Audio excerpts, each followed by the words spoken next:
안녕하세요. 향기를 나누는 나누마로마입니다.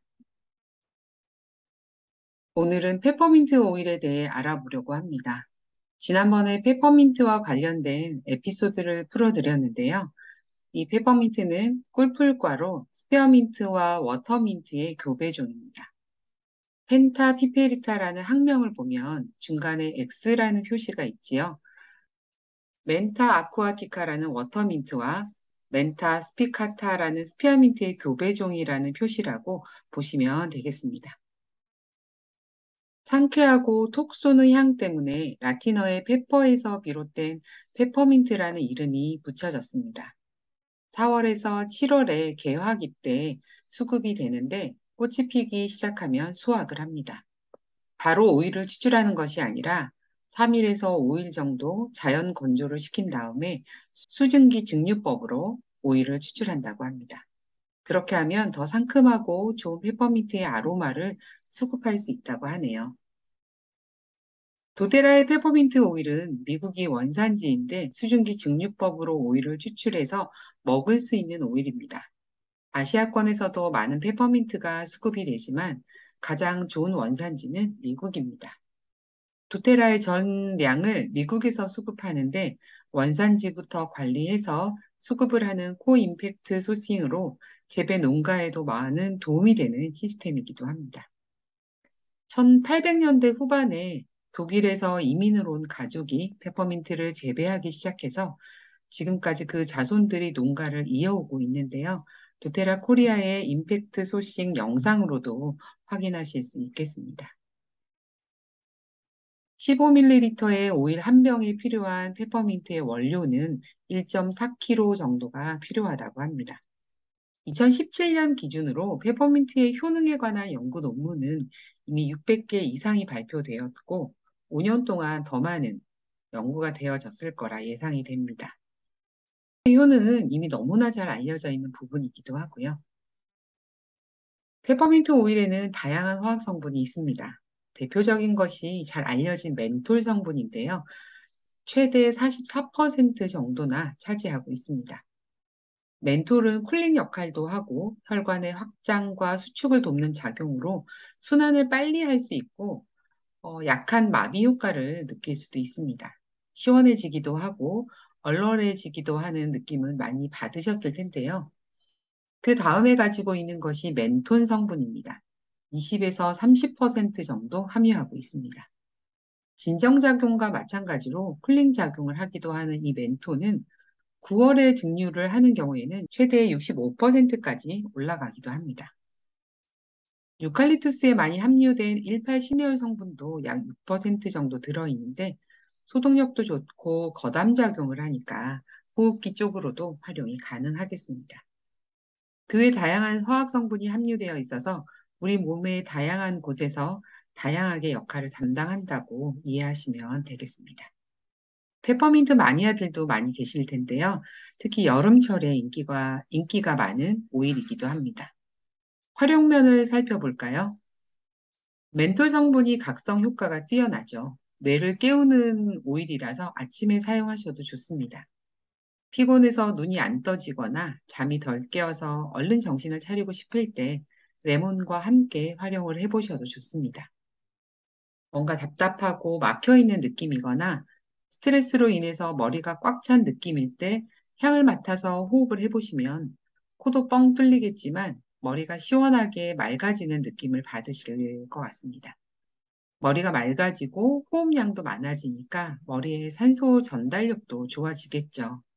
학생들 공부할 때 레몬이나 페퍼민트, 그리고 라임이나 바질, 로즈마리 같은 오일들을 활용을 해서 디퓨징을 하시는 것도 좋습니다. 논문 마무리를 해야 하는 분이 부인이 발라준 페퍼민트 덕분에 졸지 않고 맑은 정신으로 새벽까지 집중할 수 있었다면서 페퍼민트가 참 고마운 오일이라고 알려주신 적도 있거든요. 그 다음으로 호흡 쪽으로 가볼까요? 잎계열의 오일들이 그렇듯이 페퍼민트 또한 폐기관지에 좋습니다. 유칼립톨이라고 불리는 18시네올 성분으로 소염 작용도 하지만 멘톨 성분으로 도움을 받을 수 있습니다. 좀 전에 확장과 쿨링 효과에 대해서 말씀드렸는데요. 호흡이 답답하거나 열을 동반한 호흡기 문제에 도움을 받을 수 있습니다. 해열 작용도 하고 호흡에도 도움이 되죠. 발향을 하거나 손바닥에 떨어뜨려서 향을 맡는다거나 코코넛 오일에 희석해서 목이나 가슴 쪽에 바르는 간단한 방법으로 도움을 받으실 수 있습니다.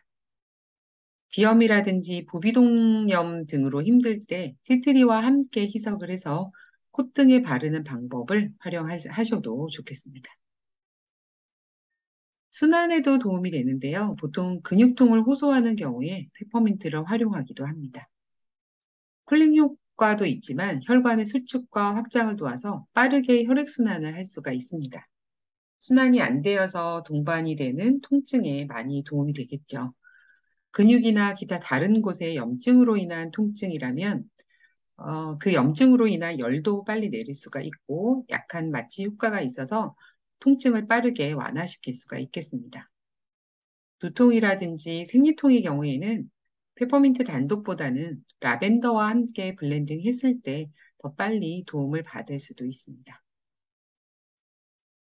다음은 소화 쪽인데요. 보통 식당에서 식사 후에 제공이 되는 박하사탕들 많이 드셔보셨을 텐데요. 씨앗 계열의 아로마들이 소화나 구풍제로 뛰어난 역할을 하잖아요.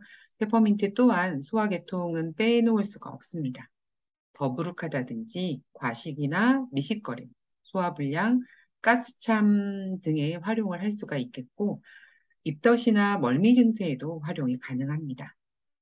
입덧의 경우에는 먹거나 바르는 것이 아닌 발향으로 효과를 보실 수 있겠습니다. 민트 향이 들어간 치약 많이들 써보셨을 텐데요. 합성 멘톨일 수 있겠죠.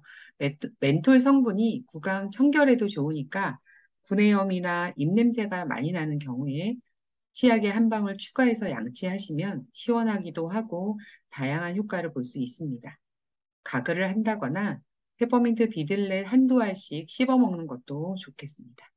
제가 가장 많이 활용하는 것이 쿨링 효과인데요.